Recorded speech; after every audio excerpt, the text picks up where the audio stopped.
दोस्तों आज 4 फरवरी है और आइए 4 फरवरी के इंपॉर्टेंट करंट अफेयर्स के टॉपिक्स पर हम लोग चर्चा कर लें। तो आज का पहला क्वेश्चन जो है प्रतिष्ठित ग्रैमी पुरस्कार से है जो संगीत के क्षेत्र में ऑस्कर पुरस्कार के समान माना जाता है। तो ये प्रश्न है, हाल ही में किस भारतीय अमेरिकी गायिका ने ग्रैमी पुरस्कार जीता है? तो चंद्रिका टंडन ने।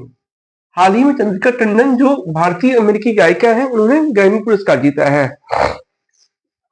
भारतीय अमेरिकी गायिका चंद्रिका टंडन ने त्रिवेणी एल्बम, किस एल्बम के लिए? त्रिवेणी एल्बम के लिए बेस्ट न्यू एज एम्बियंट या चैट एल्बम श्रेणी में प्रतिष्ठित ग्रैमी पुरस्कार जीता है। ग्रैमी पुरस्कार बहुत सारे श्रेणियों में दिया जाता है, जिसमें चंद्रिका टंडन ने अपनी त्रिवेणी एल्बम के लिए बेस्ट न्यू एज एम्बियंट या चैट एल्बम श्रेणी में ग्रैमी पुरस्कार जीता है। उन्होंने यह पुरस्कार अपने सहयोगियों दक्षिण अफ्रीका की बांसुरी वादक वाउटर किलरमैन, दक्षिण अफ्रीका के बांसुरी वादक वाउटर किलरमैन और जापानी सेलो वादक इरू मोत्सुमोतो के साथ साझा किया। उन्होंने यह पुरस्कार संयुक्त रूप से दक्षिण अफ्रीका के बांसुरी वादक वाउटर किलरमैन और जापानी सेलो वादक इरू मोत्सुमोतो के साथ साझा किया, जो इस एल्बम को बनाने में इनके सहयोगी थे। अब आगे बात कर लेते हैं। तो चेन्नई में पली बढ़ी चंद्रिका टंडन एक वैश्विक बिजनेस लीडर भी हैं। चंद्रिका टंडन पेप्सिको की चेयरमैन, चंद्रिका टंडन पेप्सिको की पूर्व चेयरमैन इंदिरा नूई की बड़ी बहन है। इससे पहले उन्हें वर्ष 2009 में उनके एल्बम सोल कॉल के लिए नामित किया गया था, ग्रैमी पुरस्कार के लिए नामित किया गया था, लेकिन उन्हें उस समय 2009 में पुरस्कार नहीं मिला। चंद्रिका टंडन को वर्ष 2009 में भी ग्रैमी पुरस्कार के लिए नामित किया गया था, लेकिन वो उस समय पुरस्कार नहीं जीत पाई। इस समय अपने एल्बम त्रिवेणी के लिए पहली बार वो पुरस्कार ग्रैमी पुरस्कार जीती हैं। ग्रैमी पुरस्कार संगीत जगत का सबसे प्रतिष्ठित पुरस्कार है। इसे संगीत जगत का ऑस्कर कहा जाता है और यह पुरस्कार प्रत्येक वर्ष रिकॉर्डिंग एकेडमी द्वारा दिया जाता है। तो यहाँ 3 बातें इंपॉर्टेंट है। चंद्रिका टंडन पेप्सिको की पूर्व चेयरमैन इंदिरा नूई की बड़ी बहन है। उन्हें पहले भी इस पुरस्कार के नामित किया गया था वर्ष 2009 में उनके एल्बम सोल कॉल के लिए, लेकिन वो उस समय जीत नहीं पाई थी। और ग्रैमी पुरस्कार जो है संगीत जगत का सबसे प्रतिष्ठित पुरस्कार है। इसे रिकॉर्डिंग एकेडमी द्वारा प्रत्येक वर्ष दिया जाता है, प्रदान किया जाता है। आज का दूसरा क्वेश्चन है, M23 विद्रोहियों का संघर्ष किस देश की सेना के साथ जारी है या किस देश की सेना के साथ हो रहा है?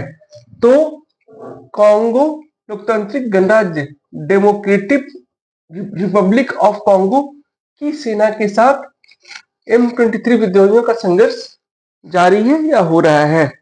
मध्य अफ्रीकी देश कॉन्गो लोकतांत्रिक गणराज्य DRC democratic Republic of Congo के पूर्वी भाग में स्थित सबसे बड़े शहर गोमा, तो कॉन्गो लोकतांत्रिक गणराज्य का शहर गोमा और आसपास के इलाकों में विद्रोहियों और सेना के बीच जारी संघर्ष में 2 फरवरी 2023 तक कम से कम 773 लोग मारे जा चुके हैं। हालांकि सरकारी प्रवक्ता के अनुसार इसकी संख्या अधिक हो सकती है और इस मारे गए लोगों से कई गुना लोग घायल हुए हैं अभी तक। उल्लेखनीय है कि कांगो के खनिज समृद्ध पूर्वी भाग पर कब्जा करने की होड़ में लगे 100 से अधिक हथियारबंद समूहों में M23 सबसे ताकतवर है। तो 100 से अधिक हथियारबंद समूह सरकार के विरुद्ध, सरकारी सेना के विरुद्ध हथियारबंद है। इन समूहों में सबसे ताकतवर समूह है M23। M23 के बारे में जान लेते हैं। तो M23 निर्जातीय तुत्सी लोगों का एक समूह है। M23 निर्जातीय तुत्सी लोगों का एक समूह है।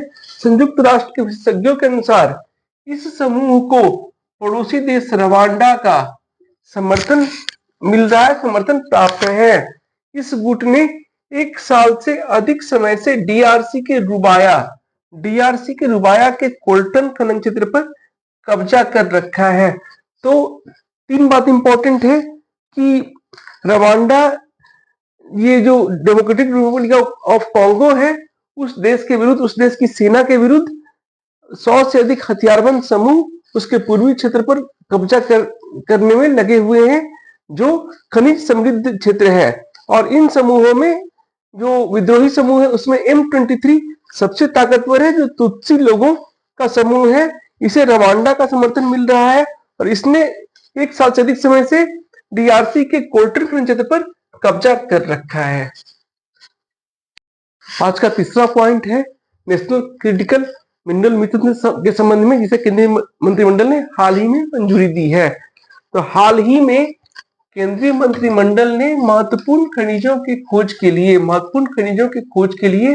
National critical mineral mission NCMM national critical mineral mission को मंजूरी दी है। इसके लिए 16,300 करोड़ रुपए आवंटित किए गए हैं अगले 6 साल के लिए। इसके लिए नेशनल क्रिटिकल मिनरल मिशन के लिए 16,600 करोड़ रुपए आवंटित किए गए हैं, जिसमें अगले 6 साल के लिए 24 अहम खनिजों की खोज की जाएगी। तो एक क्वेश्चन बनता है कि नेशनल क्रिटिकल मिनरल मिशन के अंतर्गत कितनी राशि आवंटित की गई है? 16,300 करोड़ रुपए। कितने वर्षों के लिए? 6 वर्षों के लिए। इसमें कितने खनिजों की खोज की जाएगी? तो 24 खनिजों की खोज की जाएगी। मिशन का उद्देश्य महत्वपूर्ण खनिजों के आयात पर देश की निर्भरता कम करना है। ये खनिज अर्थव्यवस्था के लिए अहम है। अब ये मुख्य रूप से किन खनिजों की खोज की जाएगी?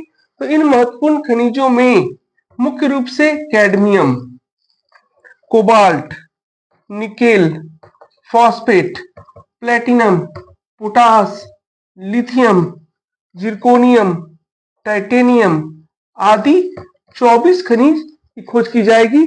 तो इन खनिजों में शामिल है, जो इन 24 खनिजों में शामिल है cadmium, cobalt, nickel, phosphate, platinum, potash, lithium, zirconium तथा टाइटेनियम।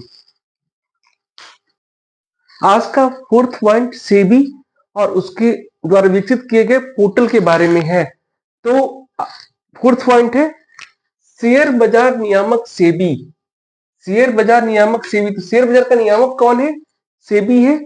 सेबी मतलब security and exchange board of India ने स्टॉक एक्सचेंज तथा क्लियरिंग कॉर्पोरेशन जैसी संस्थाओं के लिए एक नया पोर्टल विकसित किया है। इसका नाम आई स्पॉट रखा गया है। तो सेबी द्वारा विकसित नए पोर्टल का नाम क्या है? आई स्पॉट है। यह तकनीकी गड़बड़ियों की रिपोर्टिंग को आसान और व्यवस्थित बनाएगा। तो यहां से 2 क्वेश्चन बनते हैं। पहला है कि भारत में शेयर बाजार का नियामक कौन है? तो सेबी है, security and exchange board of India. और दूसरा क्वेश्चन है कि हाल ही में तकनीकी गड़बड़ियों की रिपोर्टिंग को आसान और व्यवस्थित करने के लिए सेबी द्वारा कौन सा पोर्टल विकसित किया गया है, लॉन्च किया गया है? तो आई स्पॉट।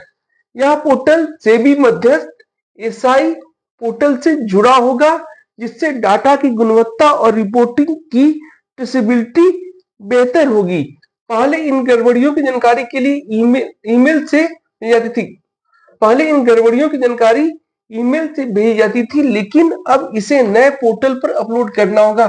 तो पहले जो गड़बड़ी थी उसकी जानकारी ईमेल से भेजी जाती थी, लेकिन अब आई स्पॉट पोर्टल विकसित होने के बाद में तकनीकी गड़बड़ियों की जानकारी और रिपोर्टिंग नए पोर्टल आई स्पॉट पर अपलोड करना होगा और इसके पश्चात आगे की कार्रवाई सेबी द्वारा की जाएगी।